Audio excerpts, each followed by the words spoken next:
Apple named a new CEO. And I know what you're thinking, okay? Big deal. Corporate stuff.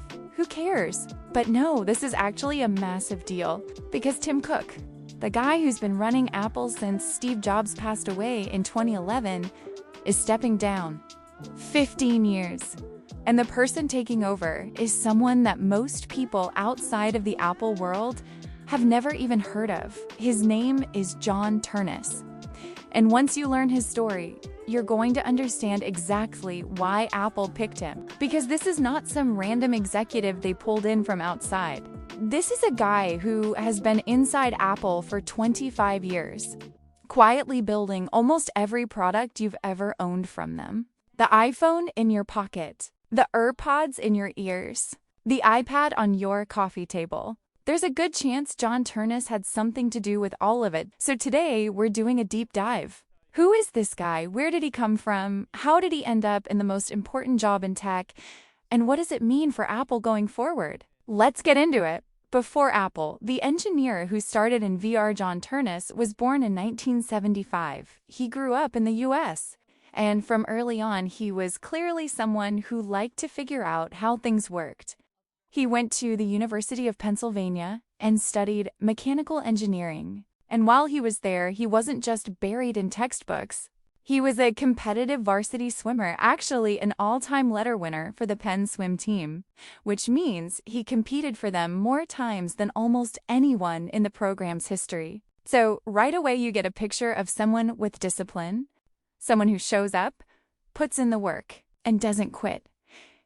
Here's something that a lot of people are talking about now that feels almost poetic in hindsight. For his senior engineering project at Penn, Ternus designed a mechanical feeding arm that could be operated by people with quadriplegia using head movements. He wasn't even out of school yet, and he was already thinking about how hardware can make people's lives better. That's not a random project you pick because it looks good on a resume. That's someone who genuinely cares about what technology can do for people. He graduated in 1997 and got his first job at a company called Virtual Research Systems. And if you've never heard of them, don't worry, most people haven't. But here's why it matters. Virtual Research Systems was one of the early companies working on virtual reality headsets back in the late 90s. This is before VR was cool, before Oculus. Before any of that. It was clunky, it barely worked, and most people thought it was a gimmick. But Ternus was in there building the hardware, working on display systems, figuring out how you take something immersive and actually make it something a person can hold and use.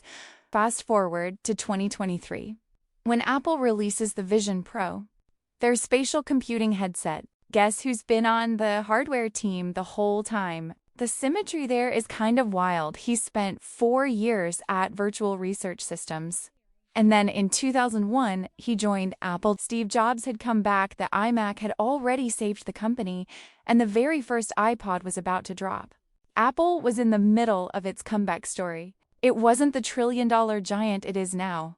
But there was clearly something electric happening. And Ternus walked in as a relatively junior guy on the product design team. His first project? A plastic external monitor called the Apple Cinema Display. Not the iPhone, not the Mac, a monitor, a peripheral. He talked about this himself in a commencement speech he gave at Penn in 2024. And this is the part that really stood out to me.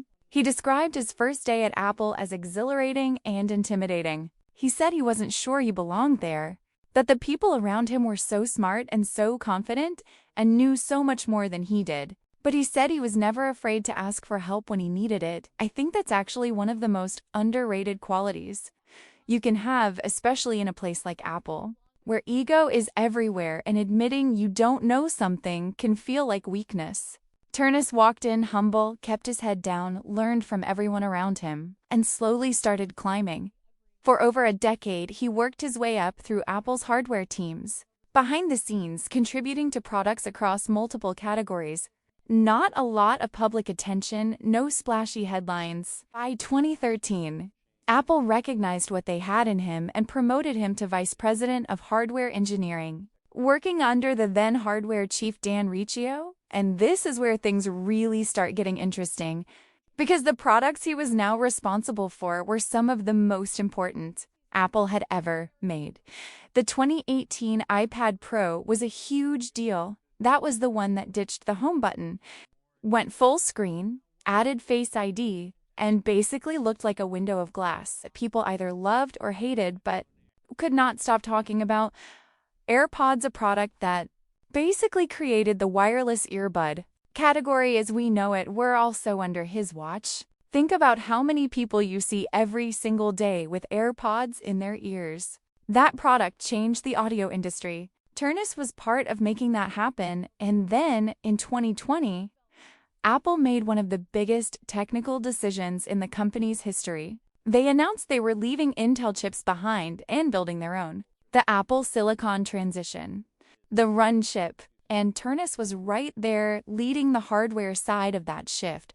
This is huge because when you put your own chip in your own device, running your own operating system, you control everything. The performance, the battery life, the thermal design, all of it is on this. The first M1 MacBook Air that came out in late 2020 blew people away.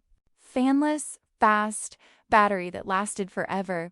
That's the result of Apple controlling the full stack from top to bottom. And Ternus was leading the hardware engineering on that in January 2021. Dan Riccio stepped back to focus entirely on the Vision Pro project, and Ternus stepped up to Senior Vice President of Hardware Engineering, the top hardware job at Apple.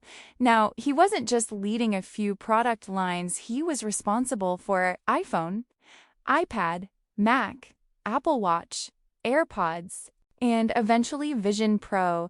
Basically everything Apple makes that you can physically hold, and Apple started putting him more in the spotlight. He became a regular presence at product launch events on stage, presenting new hardware to the world. If you've watched any Apple event in the last few years, you've seen him. He unveiled the redesigned iMac. He introduced the iPhone Air earlier this year, which is Apple's thinnest iPhone ever. He was the one ushering customers into the Apple Store in London when the iPhone 17 lineup launched, a role that Tim Cook used to do himself at the Fifth Avenue store in New York. That's not a coincidence. Apple was preparing people to see Ternus as the face of the company. Bloomberg's Mark Gurman, who has some of the best sources inside Apple of anyone in journalism, described Ternus as charismatic, well-regarded, and trusted by Cook. He said Ternus had started influencing product roadmaps, features, and strategic decisions that typically belong to more senior executives. He was already operating above his title, and then, on April 20th, 2026, Apple made it official. John Ternus will become the 8th CEO in Apple's history, effective September 1st of this year. Tim Cook moves to executive chairman and will help Ternus through the transition over the summer. When the announcement dropped, Ternus said something that I think tells you a lot about who he is. He said he has spent almost his entire career at Apple and that he was lucky to have worked under Steve Jobs and to have had Tim Cook as his mentor. He called it a privilege to have helped shape the products that changed how we interact with the world. And then he said he promises to lead with the values and vision that have defined Apple for half a century. That's not a guy who's drunk on the power of getting the top job. That's someone who genuinely loves what they've spent their life building. What does this mean for Apple going forward? Okay, so here's the real question. What does a Ternus-led Apple actually look like? The biggest challenge on his plate right now is AI, and Apple has been pretty honest that they've been behind on this. Google, OpenAI, Microsoft, Meta, they've all been moving faster in the public AI race. Siri has not kept up. Apple has even had to bring in Google's Gemini model to power some of its AI features, which is a weird look for a company that prides itself on doing everything in-house. But here's the interesting thing about Ternus coming in as an engineer. AI on Apple devices is not just a software problem, it's a hardware problem. You need the right chips, the right memory architecture, the right thermal design to run AI models sufficiently on a device sitting in your hand. The neural engine inside Apple's chips, the way their hardware is designed to handle machine learning, that's all stuff Ternus has been close to for years. He's not a software guy trying to learn hardware. He's been building the foundation that AI runs on. One thing he said, I think, is going to define his approach. We never think about shipping technology. We always think about how we can leverage technology to ship amazing products. That's a very Apple way of thinking.